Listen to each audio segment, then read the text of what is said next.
जब हमारे देश में पहला चुनाव हुआ उस समय देश में केवल मात्र 19 करोड़ वोटर थे। अभी 2024 का जो लोकसभा चुनाव हुआ, इस चुनाव में 96 करोड़ 96 करोड़ वोटर इस देश के अंदर हैं। बढ़ते हुए वोटर्स की संख्या, बढ़ता हुआ खर्चा, बढ़ती हुई व्यवस्थाएं, कम होते हमारे वर्किंग डेज, इस सब के कारण से देश में एक चर्चा शुरू हुई। क्या ये बार बार चुनाव इस देश में होना इस देश के लिए ठीक है, या देश में एक साथ चुनाव होने चाहिए? ये कोई नया मुद्दा नहीं है देश में एक साथ चुनाव होना। जब देश में हमारे यहाँ पहली बार चुनाव हुए 1952 में, उस समय 1952 से लेकर 67 तक यानी 4 जनरल इलेक्शन हमारे देश में एक साथ ही हुए, यानी लोकसभा और विधानसभा का चुनाव एक साथ होता था। तो 20 साल तक भारत में ये चुनाव होते रहे। 67 के बाद इंदिरा गांधी जी प्रधानमंत्री बनी।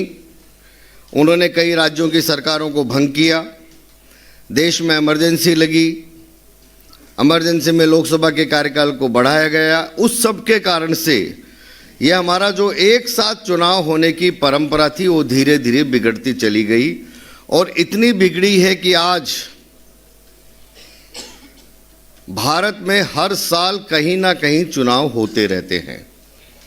95 से लेकर 2025 का जो हमारा एक करंट ईयर चल रहा है, इस करंट ईयर तक एक भी साल पिछले 30 साल से, इन 30 सालों में एक साल भी खाली नहीं गया है जब भारत में कहीं ना कहीं चुनाव नहीं हुए हों।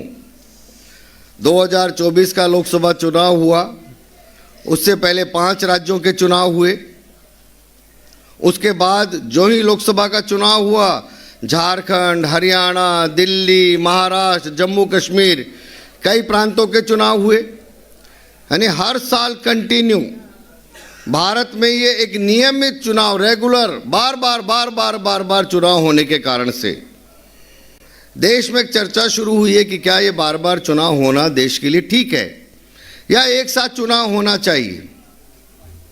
समय समय पर हमारे बहुत सारे कमीशन ने, हमारी पॉलिसी नीति आयोग ने, हमारे लॉ कमीशन ने 1983 से भारत में समय समय पर सिफारिश की जाती रही है कि देश में एक साथ चुनाव होने चाहिए। अभी रामनाथ कोविंद जी के नेतृत्व में एक कमेटी बनी, उस कमेटी ने भी अपनी रिपोर्ट दी। उस रिपोर्ट में भी यही कहा गया कि भारत के हित में है कि एक साथ देश में चुनाव होना चाहिए। हम सब के बीच में अपने भारत सरकार में केंद्रीय मंत्री सुकांतो जी भी आए हैं। समय समय पर ये आयोगों की सिफारिशों के कारण से रामनाथ कोविंद जी की कमेटी ने भी जो अपनी अनुशंसाएं की हैं कि एक साथ चुनाव हो, और उसको लेकर देश की पार्लियामेंट में बहस हुई, और बहस के बाद आज देश में एक जॉइंट पार्लियामेंट्री कमेटी देश में सबके सुझाव लेने का काम कर रही है कि कैसे भारत में ये एक साथ चुनाव हो सकते हैं। चर्चा चल रही है। चर्चा के बाद फिर से हमारी देश की लोकसभा में ये बिल आएगा, और उस बिल के बाद जो सरकार निर्णय लेगी वो आगे बढ़ेंगे। लेकिन मेरा मानना, हम सभी छात्र नेता, स्टूडेंट लीडर जरा इस बारे में सोचें। देश की स्वाधीनता के समय जिस लोकतंत्र को हमने अपनाया, जिस संविधान को हमने अपनाया, उस संविधान के पहले पन्ने पर, पहले उसकी प्रस्तावना में लिखा हुआ है कि हम एक ऐसे भारत का निर्माण करना चाहते हैं जिस भारत में रहने वाले सभी लोगों को राजनीतिक रूप से न्याय मिले, सामाजिक रूप से न्याय मिले, आर्थिक रूप से न्याय मिले, और ऐसे एक भारत का निर्माण करना ये हमारा उद्देश्य है। आज हमारी इस डेमोक्रेसी में, इस लोकतंत्र में हम सोचें कि देश स्वाधीनता के समय जिस व्यवस्था को हमने अपनाया था, आज देश की स्वाधीनता के लगभग 80 साल के बाद अगर हम विचार करें तो इस देश में रहने वाले सभी 140 करोड़ लोगों की आज आकांक्षाएं बदल गई हैं। यानी कुछ साल पहले हम लोग क्या सोचते थे, हमारे सपने क्या थे, और आज की वर्तमान जनरेशन के सपने क्या हैं, आकांक्षाएं क्या हैं। तो 140 करोड़ लोगों की अब आकांक्षाएं बदली हैं। देश की भी आवश्यकता बदली है। बहुत तेजी से दुनिया भी बदल रही है। तो इस बदलती हुई दुनिया के अंदर अगर भारत को आगे बढ़ना है, 140 करोड़ लोगों के सपने अगर पूरे करने हैं, तो हमको वर्तमान समय की आवश्यकता के हिसाब से अब देश में व्यवस्थाओं के बारे में विचार करना पड़ेगा, रिफॉर्म्स करने पड़ेंगे, और किए भी हैं। कोई नई बात नहीं। मैं बार बार फिर कह रहा हूं कि जो आज हो रहा है वो इस देश में पहले नहीं हुआ, ऐसा नहीं है। आज तक अपने संविधान के अंदर हमने 100 बार से ज्यादा संशोधन किए हैं। हमने अपने देश की वर्तमान समय के हिसाब से कैसे कानून व्यवस्था चाहिए तो उस कानून व्यवस्था में रिफॉर्म्स किए हैं। हमने किस प्रकार की शिक्षा व्यवस्था चाहिए, हर बार नई एजुकेशन पॉलिसी हम लेकर आते हैं, क्योंकि समय के हिसाब से अगर अपने देश की शिक्षा व्यवस्था को हम नहीं बदलेंगे तो हम दुनिया के साथ आगे नहीं बढ़ सकते।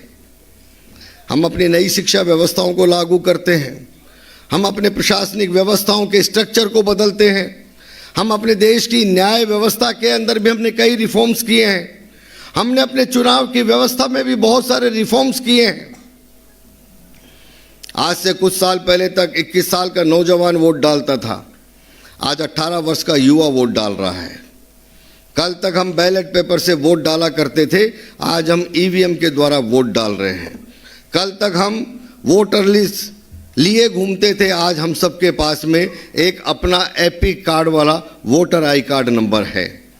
और आने वाले दिनों के अंदर, अभी तक हमारे चुनाव में एक एक वोटर लिस्ट, चुनाव की अलग अलग वोटर लिस्ट होती थी, अब धीरे धीरे भारत में एक वोटर लिस्ट, एक चुनाव नहीं, सभी चुनावों के लिए एक ही वोटर लिस्ट होने का काम भी देश के अंदर शुरू हुआ है।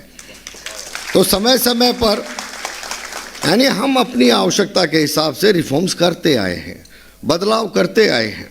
तो फिर क्यों नहीं ये बार बार चुनाव की व्यवस्था को बदलकर जैसा पहले भारत में होता था हम वैसा ही करें।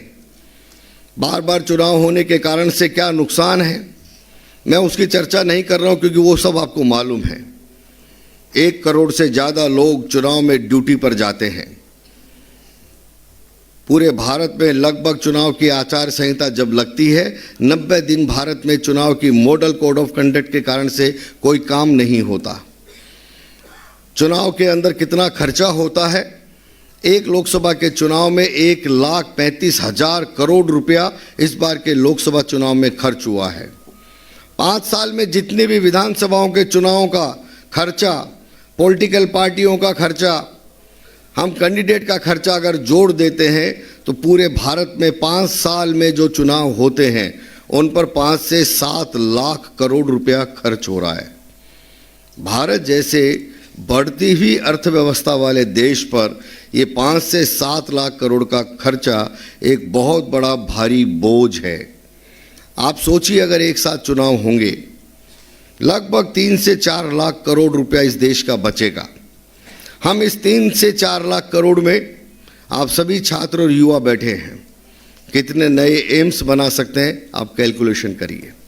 हम कितने नए आईआईटी कैंपस खोल सकते हैं, हम कितने नए सेंट्रल यूनिवर्सिटी बना सकते हैं, हम इस देश के अंदर कितनी नई वंदे भारत चला सकते हैं, हम इस देश के अंदर कितने नए एक्सप्रेसवे बना सकते हैं, हम इस देश में हर गांव में कितने हॉस्पिटल बना सकते हैं, हम हर गांव के लिए एक नया स्कूल बना सकते हैं, हर गांव तक पानी और बिजली पहुंच गया है, हर गरीब को हम पक्का मकान देने के काम में लगे हैं और अच्छा मकान दे सकते हैं। आप सोचिए, हर 5 साल में अगर 3 से 4 लाख करोड़ जो इस देश में केवल चुनाव कराने के नाम पर खर्च हो रहा है, उस पैसे को बचाकर हम कैसे इस देश के विकास के काम में लगा सकते हैं। आपने जो 1 वोट लोकसभा के चुनाव में डाला था, आपको लगा होगा कि मेरे 1 वोट की क्या खर्चा है, शाई लगी है, मैं अपना वोट डालकर बाहर आ गया हूँ। ऐसा नहीं है।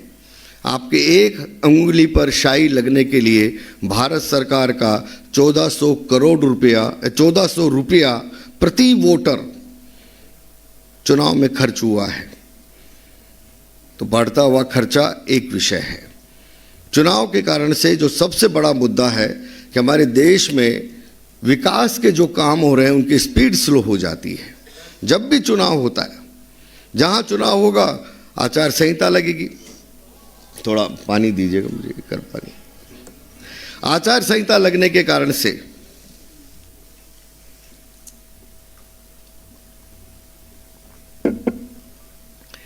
हर जगह पर हमारे प्रोजेक्ट डिले हो जाते हैं। काम चल रहा है, काम रुक जाता है, आचार संहिता आ गई। फाइल चल रही है, फाइल रुक जाती है, प्रोजेक्ट पास नहीं होते। हर प्रोजेक्ट जो डिले होता है उसकी प्रोजेक्ट की कॉस्ट बढ़ जाती है। कल तक जो प्रोजेक्ट 500 करोड़ में होना था, डिले होने के कारण से अब 600 करोड़ का हो जाता है।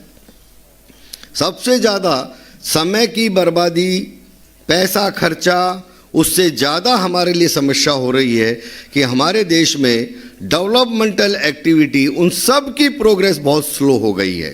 यानी बार बार चुनाव होना यह हमारे देश में, हमारे देश के विकास के लिए एक बहुत बड़ा स्पीड ब्रेकर का काम करता है, जो हमारी स्पीड को स्लो कर देता है। इसलिए देश में एक डिबेट शुरू हुई है कि ये सब कारणों से क्या एक साथ चुनाव कराएंगे तो हमारे देश में विकास की गति तेज होगी। जब देश में एक साथ चुनाव होगा तो आज देश में जो राजनीति होती है, पॉलिटिक्स होती है, जब भी चुनाव होगा, ये चुनाव का नियम है, चुनाव है तो पॉलिटिक्स है। जितना ज़्यादा चुनाव है उतना ज़्यादा पॉलिटिक्स है। कम चुनाव होगा, कम पॉलिटिक्स होगी। ज़्यादा चुनाव, ज़्यादा पॉलिटिक्स। तो ज़्यादा पॉलिटिक्स होती है क्योंकि हर बार चुनाव होते हैं, हर साल चुनाव होते हैं। जब जितने ज़्यादा चुनाव होंगे तो राजनीति ज़्यादा होती है, विकास का काम कम होता है। इसलिए एक साथ अगर चुनाव होगा तो देश में पॉलिटिक्स भी कम होगी और डेवलपमेंट भी ज़्यादा होगा। अगर एक साथ चुनाव होगा तो इस देश में जो आप सभी युवा यहाँ पर बैठे हैं, आप सभी युवा सोचिए, अगर एक साथ चुनाव होगा तो इस देश में ज़्यादा युवाओं को चुनाव लड़ने के अवसर मिलेंगे। आज क्या हो रहा है, जब बार बार चुनाव होते हैं तो मैं लोकसभा का चुनाव लड़ा, लोकसभा का चुनाव नहीं जीत पाया तो मैं विधानसभा का लड़ लेता हूँ, विधानसभा का नहीं जीता तो मैं नगर पालिका का लड़ लेता हूँ, मैं ब्लॉक का लड़ लेता हूँ, मैं जिला पंचायत का लड़ लेता हूँ। हारने के बाद मैं कोई ना कोई चुनाव लड़ता रहता हूँ। यानी कुछ ही परिवार और कुछ ही लोगों के पास में यह पूरा सर्किल घूमता रहता है। अगर हम चाहते हैं कि इस देश में ज़्यादा नए और युवाओं को अवसर मिले, ज़्यादा लोगों का इस लोकतंत्र में सहभागिता हो, ज़्यादा, हम कहते तो लोकतंत्र है लेकिन आज भी अपने देश के अंदर निकाल कर देखिए कि वर्षों से पीढ़ी दर पीढ़ी कुछ ही लोग और कुछ ही परिवार चुनाव जीत करके आ रहे हैं। मैं एक ऐसे परिवार को जानता हूं जिस परिवार में 5 सदस्य हैं आज। एक सांसद है, एक विधायक है, एक पहले से ब्लॉक प्रमुख बना, बाद में तीसरे 3 लोग बन गए तो चौथे का नंबर आया तो वो जिला पंचायत का अध्यक्ष बन गया। 5वां उनकी माँ बची थी, वो माँ भी इस बार वहाँ पर नगर पालिका की अध्यक्ष बन गई। एक ही परिवार के 5 लोग, ये लोकतंत्र का मजाक है। एक चुनाव होगा, एक ही परिवार को एक बार अवसर मिलेगा। देश की राजनीति से अगर परिवारवाद को समाप्त करना है तो उसका एक ही माध्यम है कि देश में अगर एक साथ चुनाव होंगे तो कोई एक ही व्यक्ति चुनाव लड़ेगा, उसके कारण से नए युवाओं को, नौजवानों को ज़्यादा राजनीति में आने का अवसर मिलेगा। चुनाव अगर एक साथ होता है तो हमारे देश में बहुत सारी पॉलिटिकल पार्टियां हैं जो केवल इसी काम में लगती हैं कि जब भी चुनाव होता है तो चंदा इकट्ठा किया जाए, डोनेशन इकट्ठा किया जाए। उनका काम केवल पैसा मांगने का है, पैसा इकट्ठा करने का है। पॉलिटिकल पार्टियां ही इसलिए चल रही हैं इस देश के अंदर। चुनाव एक साथ होगा तो जिसको भी जो देना है वो एक ही बार देगा। बार बार हर साल चंदा, सहयोग, पैसा, भ्रष्टाचार, ब्लैक मनी, ये जो इस देश में पूरा सर्किल घूमता है उसको भी रोकने में कामयाबी मिलेगी अगर देश में एक साथ चुनाव होंगे। और सबसे बड़ा फायदा होगा, आप देखिए हमने क्यों लोकतंत्र अपनाया, क्यों हमने चुनाव की व्यवस्था को अपनाया। हमने सोचा था कि चुनाव जीतने के बाद जो जीत करके आएंगे, वो जीत कर आने वाले लोग लोगों को गुड गवर्नेंस देंगे, लोगों के लिए वेलफेयर स्कीम्स लेकर के आएंगे। लेकिन आज हमारे देश में क्या हो गया, चुनाव जीतने के बाद अगला काम फिर क्या रहता है, अगला चुनाव जीतना। केवल डेमोक्रेसी में चुनाव लड़कर जीत कर आना और उसके बाद फिर अगले चुनाव की तैयारी करना, वो चुनाव जीतना, वो चुनाव जीतना। चुनाव जीतने का ही एक काम इस देश के अंदर कंटिन्यू चल रहा है। जीत कर आने के बाद जो लोगों के लिए गुड गवर्नेंस देना है, उसका टाइम ही नहीं है। क्योंकि देश में जब चुनाव होते रहेंगे तो चाहे कोई सी भी पॉलिटिकल पार्टी हो, चाहे मेरी पॉलिटिकल पार्टी हो, चाहे ममता बनर्जी की पॉलिटिकल पार्टी हो, चाहे कांग्रेस की पॉलिटिकल पार्टी हो, उनके पास टाइम ही नहीं है। चुनाव के बाद चुनाव, चुनाव के बाद केवल चुनाव लड़ाते रहना। उस चुनाव में ही हम सब देश के प्रधानमंत्री, देश के मुख्यमंत्री, देश के मंत्री, सांसद, एमएलए, सब कार्यकर्ता only for busy election work. काम करने के लिए समय कहाँ है इस देश में, इतने चुनाव होते हैं। अगर 5 साल में एक बार चुनाव होता है तो जिस मैनिफेस्टो के आधार पर हम चुनाव लड़कर और जीत कर आए हैं, हम उसके आधार पर 5 साल लोगों के बीच में काम करेंगे। हम लोगों को गुड गवर्नेंस देने के लिए आए थे कि लोगों को गुड गवर्नेंस देंगे, एक सुशासन की व्यवस्था देंगे। वो देने का काम 5 साल में हम करेंगे। हम लोगों के पास वेलफेयर स्कीम्स पहुंचाने का काम करेंगे। हम हर गांव तक जो इंफ्रास्ट्रक्चर जाना चाहिए उसके लिए काम करेंगे। काम करने का समय तो मिलना चाहिए। अगर बार बार चुनाव होते रहे तो कौन सी पॉलिटिकल पार्टी, कौन सा नेता, कौन सा मंत्री, कौन सा विधायक काम कर पाएगा, कौन गुड गवर्नेंस दे पाएगा। टाइम ही नहीं है रिव्यू करने का, मॉनिटरिंग करने का, कुछ जाकर के काम करने का। कई बार लोग शिकायत करते हैं कि हमारे जनप्रतिनिधि जीतने के बाद हमारे बीच में नहीं आते। वो इसलिए नहीं आते कि उनके पास टाइम नहीं है। चुनाव के बाद चुनाव में ही वो सब बिजी रहते हैं।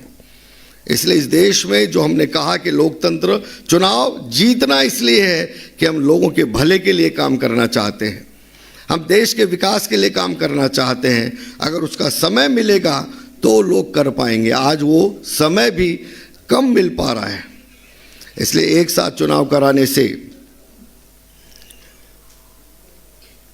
जो कई फायदे इस देश के अंदर होंगे, अब विचार करिए। मैं सब जगह पर कहता हूं कि वर्तमान व्यवस्था से भारतीय जनता पार्टी को कोई नुकसान नहीं है। हम वर्तमान व्यवस्था से ही चुनाव लड़ते लड़ते जीतते हुए आज 21 प्रांतों में भारतीय जनता पार्टी और एनडीए की सरकार है। आने वाले दिनों के अंदर वर्तमान व्यवस्थाएं अगर ऐसी ही चलती रही तो आप पक्का मानकर चलिए, आज हम 21 प्रांतों में हैं, आने वाले कुछ दिनों के अंदर हम और 4-5 प्रांतों में अपनी सरकार बनाकर हम 25 प्रांतों से ज़्यादा पहुंच जाएंगे। हमें कोई नुकसान नहीं है वर्तमान व्यवस्था से, लेकिन देश को नुकसान है। इसलिए अगर एक साथ चुनाव होना देश के फायदे के लिए है कि इसमें देश का अगर भला होता है, देश में विकास की स्पीड बढ़ती है, जो हमारा विकसित भारत का एक सपना है कि 2047 तक हम भारत को वहाँ लेकर के जाना चाहते हैं। हम आज दुनिया की 5वीं अर्थव्यवस्था बने हैं, 4थी अर्थव्यवस्था की ओर हम बढ़ रहे हैं। कुछ दिनों के बाद भारत दुनिया की 4थी बड़ी अर्थव्यवस्था बन जाएगा और आने वाले कुछ सालों में हम 3री बड़ी अर्थव्यवस्था बन जाएंगे। ये बन जाएंगे। हम विकसित भारत की ओर जाना चाहते हैं तो ये जितने भी हमारे स्पीड ब्रेकर्स हैं, इन सभी स्पीड ब्रेकर्स को हमें हटाना पड़ेगा। सारे रिफॉर्म्स जो करने हैं इस देश में, वो सभी प्रकार के रिफॉर्म्स हमको करने पड़ेंगे। जब ये रिफॉर्म्स हम करेंगे, ये स्पीड ब्रेकर को हटाएंगे, तब जाकर हमारी स्पीड फास्ट होगी और उस प्रकार का एक भारत हम बनाने के सपने को लेकर चले हैं। इसलिए यह काम देश के लिए है, देश के फायदे के लिए। 1 नेशन 1 इलेक्शन, एक साथ चुनाव होना, अगर यहाँ आए हुए सभी छात्र नेताओं को और हम सब लोगों को लगता है कि देश के लिए आवश्यक है, तो हम सब छात्र नेता यहाँ से आज के इस कार्यक्रम के बाद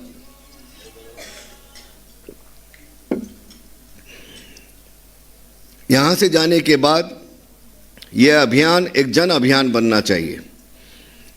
अगर हमको लगता है कि हाँ, यह होने से 2047 का भारत बनाने में हमको सुविधा होगी, तो यह अभियान छात्रों का आंदोलन बनना चाहिए और हम सब जानते हैं छात्र नेता। Goa's transformation is more than just development. It's about progress and a brighter future for all. Bridges that unite aspirations, highways that bring communities closer, world-class airports welcoming opportunities. From modern infrastructure to seamless connectivity, Goa is on the fast track to grow. Under the decisive leadership of Prime Minister Narendra Modi and Chief Minister Dr. Pramod Sawant, the double-engine Sarkar is driving Goa towards Vikasit Bharat 2047, a future of prosperity, innovation and limitless possibilities.